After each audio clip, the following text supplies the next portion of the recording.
I don't think that the Caucasians, let's say, should revert to being white. I think that's a bad idea. It's a dangerous idea. What the hell? Pride. What's that? That's not the right response. I think I understand what's going on with the Keck boys and with Pepe a hell of a lot better than the people do who are, casual observers of it, because I've actually studied it. Starting to produce an extraordinarily dangerous counterposition. It's the alt-right, that's part of it. It's the Kekastanis, it's this Pepe thing. When I first saw the frog, the Pepe frog, I really recoiled from it. More recently, what has gone wrong with the right? Well, where? It's threatening to go too far in identitarian Europe, that's for sure. With the people in Europe who are turning to a regressive nationalism as an alternative to the current state of chaos. Many people write me from the right or from the fringes of the radical right, saying precisely that listening to my lectures stopped them from going all the way. Just what exactly is Jordan Peterson's endgame? It's been just over 2 years now since he first appeared on the scene.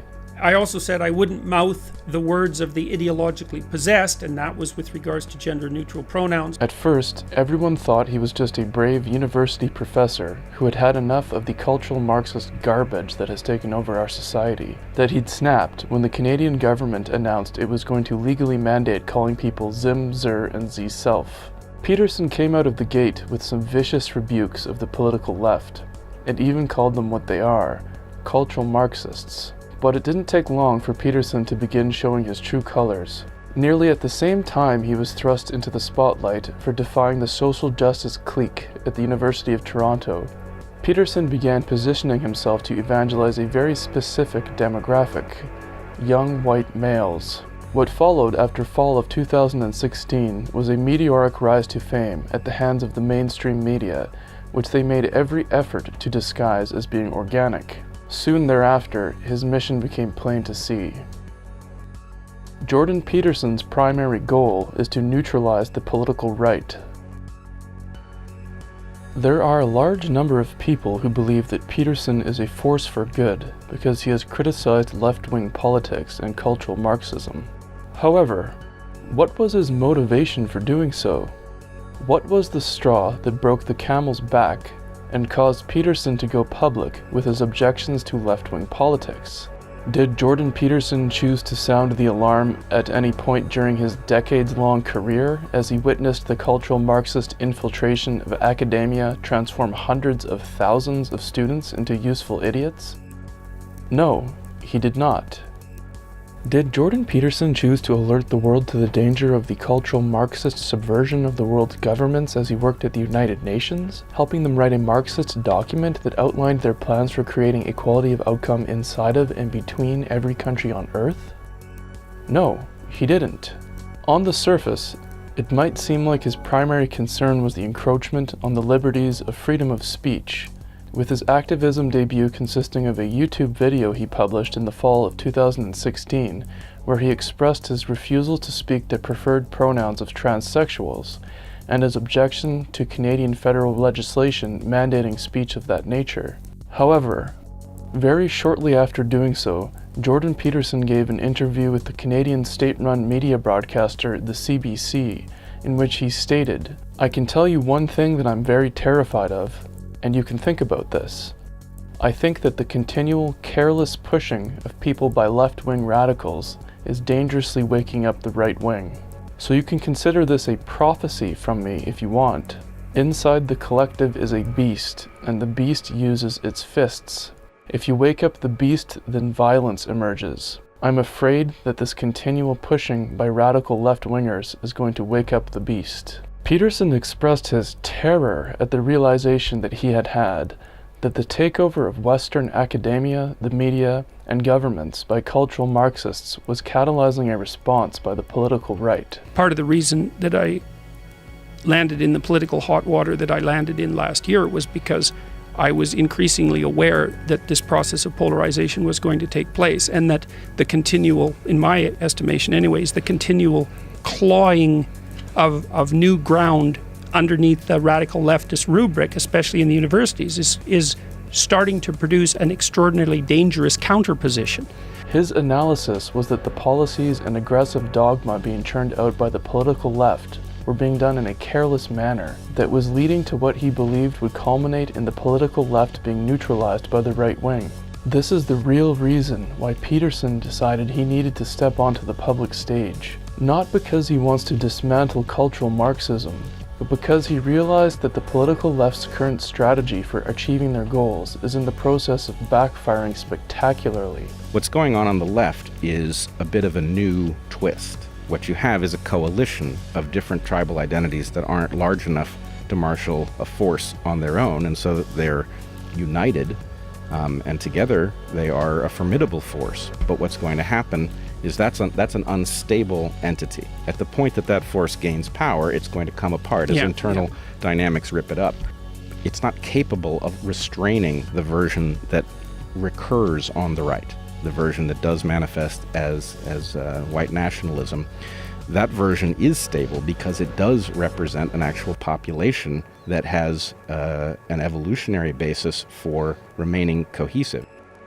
Jordan Peterson spent the last 2 decades of his career watching academia become infested to the gills with Marxist intellectuals, watching as hundreds of thousands of students were radicalized by their propaganda, watching as their rhetoric and demands became more and more extreme, while he sat back idly and did nothing. Remember also that Peterson proudly worked at the United Nations from 2009 until 2012 for George Soros' protege Jim Balsillie, where he helped draft a cultural Marxist document that outlined how the Western world's wealth must be redistributed to the Third World, and how the West must also accept and subsidize illegal immigration from the Third World. At no point in Peterson's career, including while working at the United Nations, did he feel the need to sound the alarm about the cultural Marxist takeover of Western institutions. What spurred Peterson to action was not only his realization that the methodology by which the political left was implementing its revolution was triggering an organic reaction, but that that reaction was fully capable of, and likely to,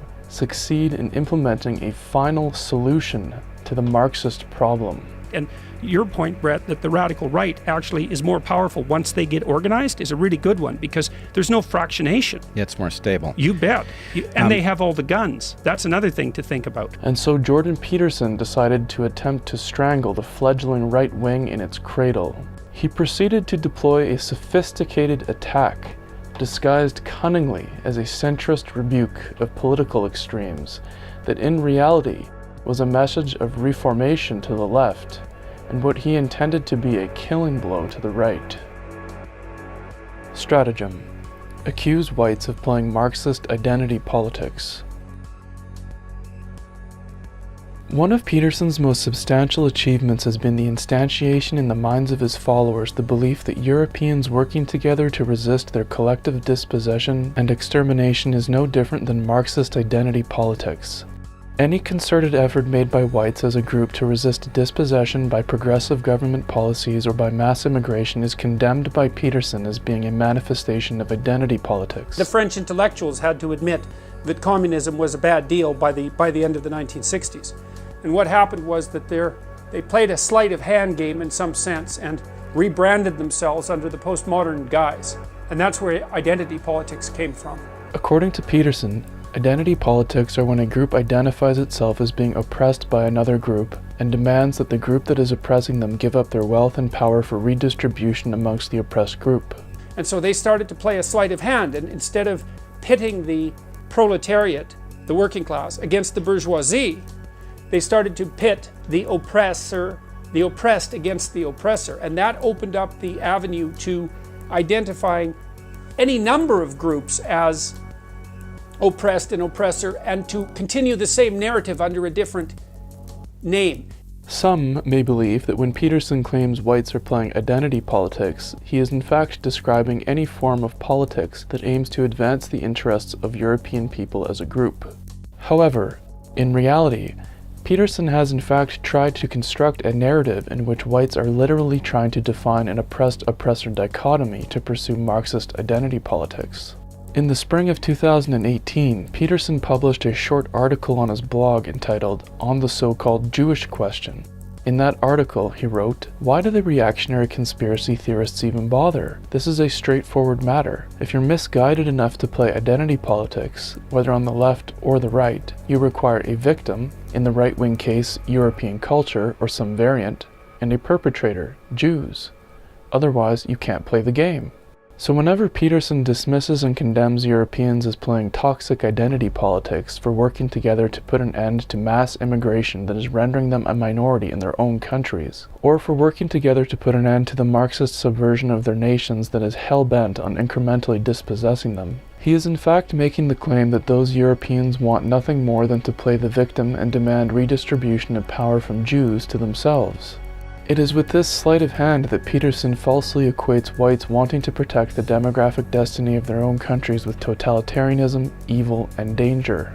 Peterson's fallacy here is plainly revealed when one considers the fact that both the USA and Canada, both before World War II, were classical liberal democracies that shed blood to defeat totalitarian regimes, and both countries strictly enforced the demographic character of their countries with immigration laws that nearly exclusively permitted European immigration only. Furthermore, when Peterson differentiates between men and women, it is no different than someone differentiating between races. It is a form of identity politics that is based on objective biological reality, rather than any kind of ideology, and is thus the antithesis of Marxist class warfare identity politics. Having established that whites protecting their nations and the future of their children from certain destruction is automatically tantamount to the instantiation of some flavor of totalitarian regime, Peterson's next objective was to undermine the psychological foundations of European identity itself. Stratagem: psychopathologize and deconstruct white identity. Peterson frequently uses his position of authority as a psychologist to psychopathologize white identity. More than once, he has referred to whites who desire to organize together to protect their group interests as pathological. At other times, he likes to chastise whites for committing the sin of racial pride, deeming it as well to be a pathology.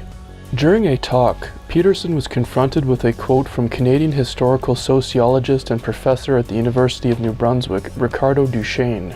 In the quote, Duchesne argued that for the underlying spirit of individualism to be preserved in the West, European people themselves must be preserved, arguing that individualism was a trait that seemed to be inherent to European peoples, concluding that Europeans must therefore take pride in their ethnic identity and heritage as a means of self-preservation, and therefore as a means of preserving the spirit of individualism itself. Rather than addressing the actual premises and conclusion of Duchesne's argument, Peterson went on a tirade about how ethnic pride is sinful and unacceptable, casting scorn upon Duchesne and other whites who dare to take pride in their heritage and culture. That's nothing to be proud of. That's something to tremble before, to take on as an ethical burden, and not to wave a flag for how wonderful you are that you happen to have the same skin color as some of the people who thought that up. It's not the right response. Peterson's chastisement of Europeans who take pride in their heritage and culture is based on the absurd assumption that any who do so are trying to literally take personal credit for the achievements of their ancestors. It's like I don't feel pride about that. I feel like I have something to live up to. That's not the same thing, man. And so these right-wingers in this, it's like, look what we've done. It's like, no, it's not you that did that. That's something, man. You gotta have your act together before you would dare to say, well, that was me. It's like, yeah, sure it was you. Yeah, right. No. The reality, of course, is that pride in one's heritage, culture, and civilization is not in fact hubristic pride, but one of pride of ownership, an emotion that engenders the very deep sense of responsibility and appreciation that is necessary to preserve those things, the very feelings that Peterson claims should be felt in place of pride. At some point, Peterson declared that the goal of what he calls the radical right, his disparaging term for European people who wish to cooperate with one another to protect their nations from certain destruction, is to cultivate unearned identity and the glories of the past. What Peterson is doing here is in fact paving the way for the most extreme forms of egalitarianism, since one cannot control their DNA or their heritage, nor can one control their environment. The person one is cannot be earned. This is the same argument that is used by those who argue for equality of outcome. For example, they will argue that since intelligence is either largely determined by genetics or the environment, it is an advantage that is not earned, and therefore measures must be put in place to mitigate that unfair, unearned advantage. What Peterson is actually saying is that whites have no right to their own identity based on their heritage, since they did not work to earn who their parents or ancestors were. You're using your unearned privilege. Peterson wanted to say unearned privilege, referring of course to white privilege, but realized his error and began racking his brain for a synonym. the unearned gift that's been granted to you as a source of personal pride in your accomplishments due to your skin. It's like, no, not good, not a good argument. Just as the cultural Marxists do, Peterson likes to deconstruct the white race down to nothing more than the level of melanin in one's skin.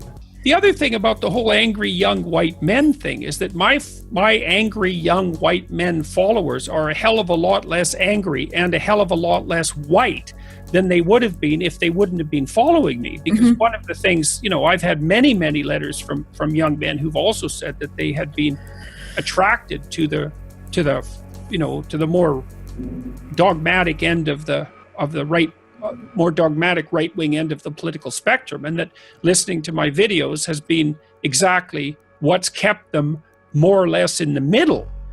Deconstructing whiteness, as the cultural Marxists call it, is something that Peterson loves to do at every opportunity. My concern is doing away with whiteness.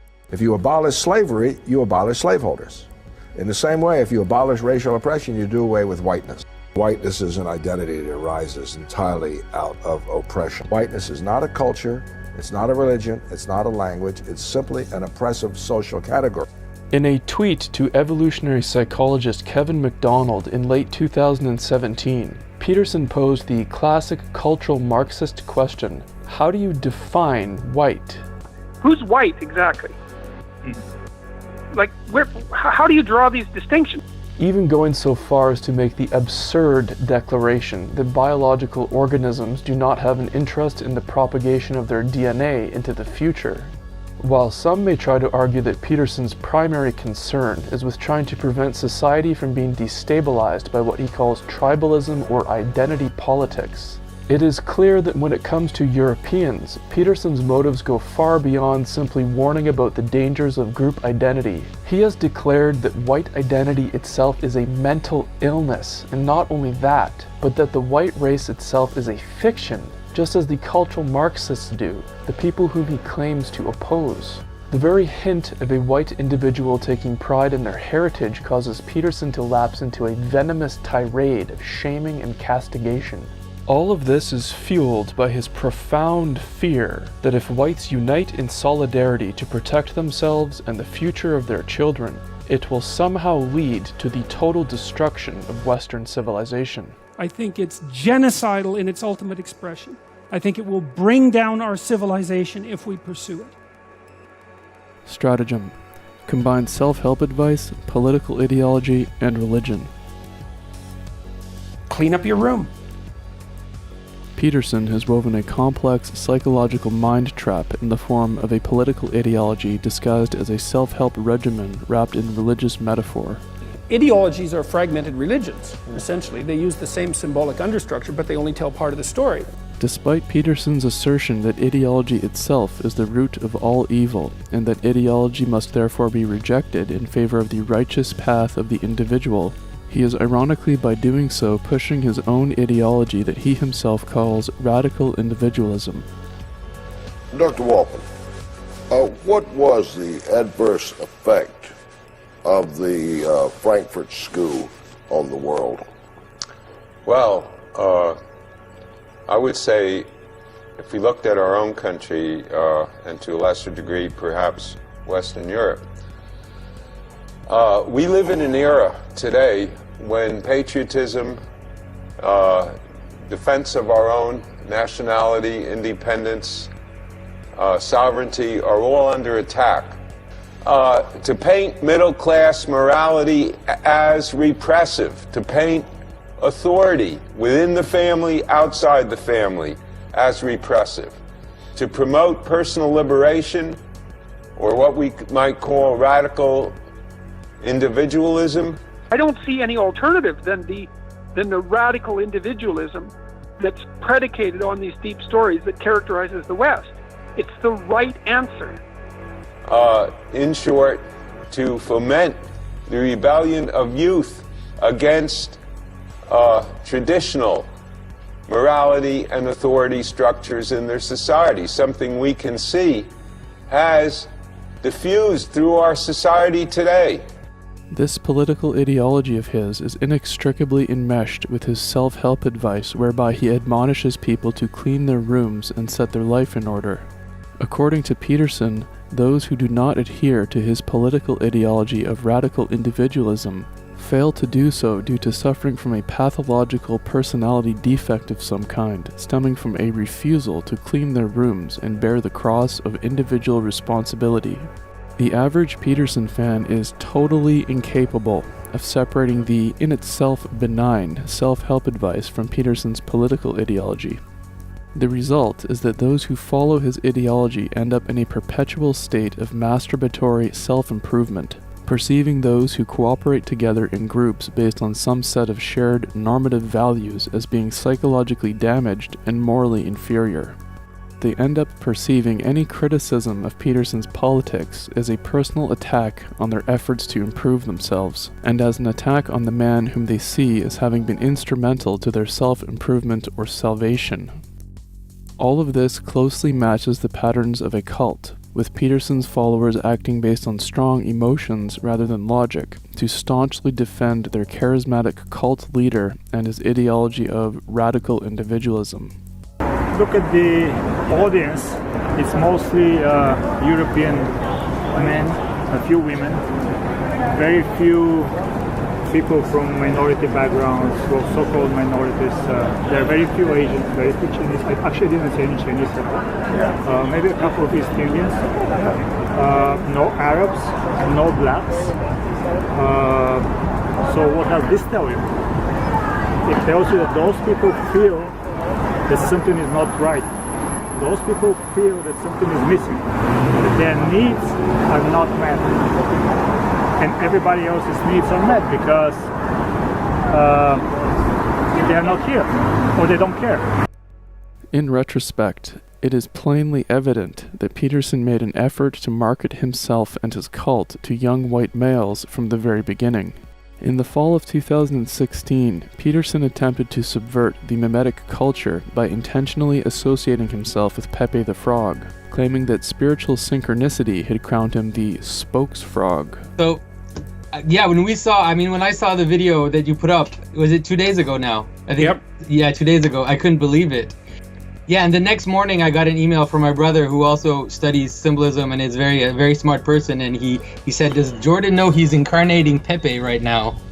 Yeah, well, the funny thing is, I knew about Pepe, but I had nothing like that on my mind when I made the video. It never even entered my mind that was an association. As spokes frog, I'm announcing that there's something polluted about the water in which we're all swimming. And note how he was careful to position the orange circle on the painting behind him around his head as if it were a divine aura or halo, a symbolism that he no doubt intended to convey his status as the divinely appointed spokes frog prophet of the young white males he refers to as the lost Keck boys.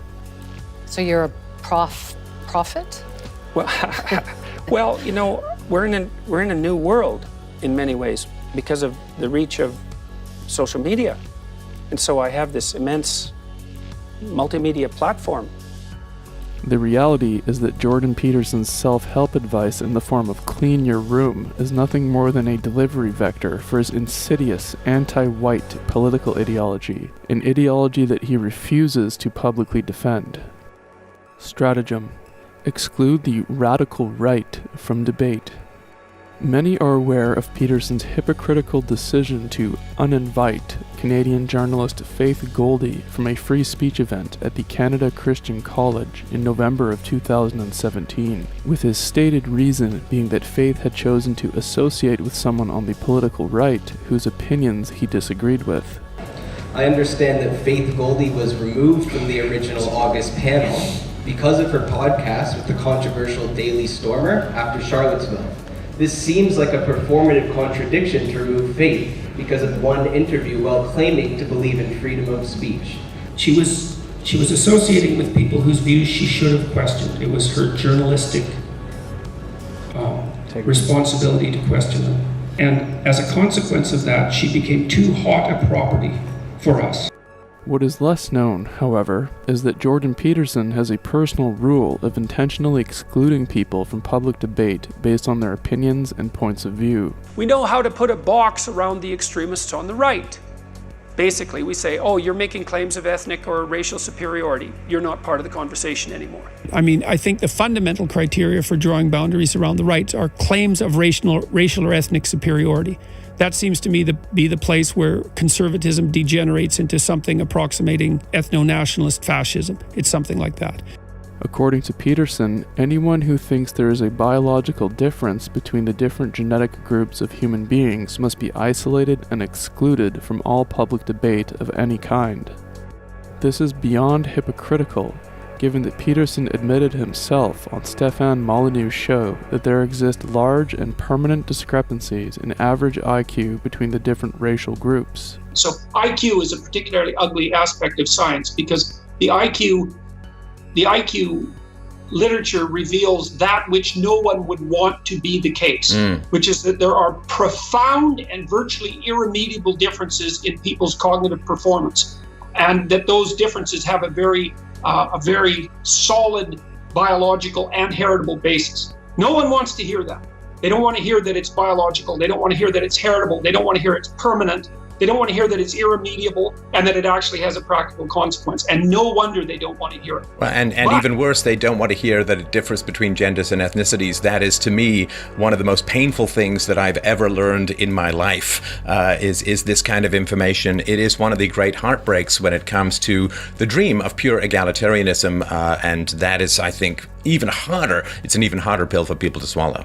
Not only that, but Peterson wrote an entire essay about the genetic superiority of Ashkenazi Jews, relating to their allegedly having an average IQ 1 standard deviation above that of Europeans, stating that Jewish people are overrepresented in positions of competence and authority because, as a group, they have a higher mean IQ.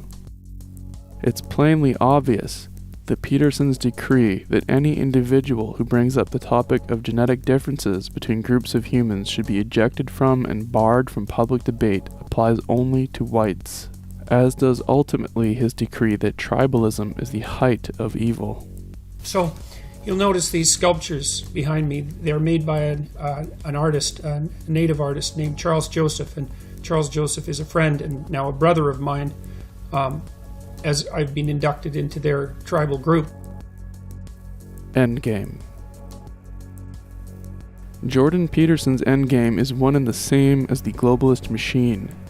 Peterson is working at the psychological level to inoculate a generation of young white males against racial awareness, just as whites are on the cusp of becoming a minority group in their own countries the world over. While our enemies are waging war against us in a ruthless, calculated, and organized manner, Peterson is telling us that we must be individualistic and atomized. He has created an insidious political ideology and is delivering it with a spoonful of sugar to an audience who is hungry for an answer to the destruction that is being wrought upon them, the very destruction that Peterson is working to prevent them from effectively opposing.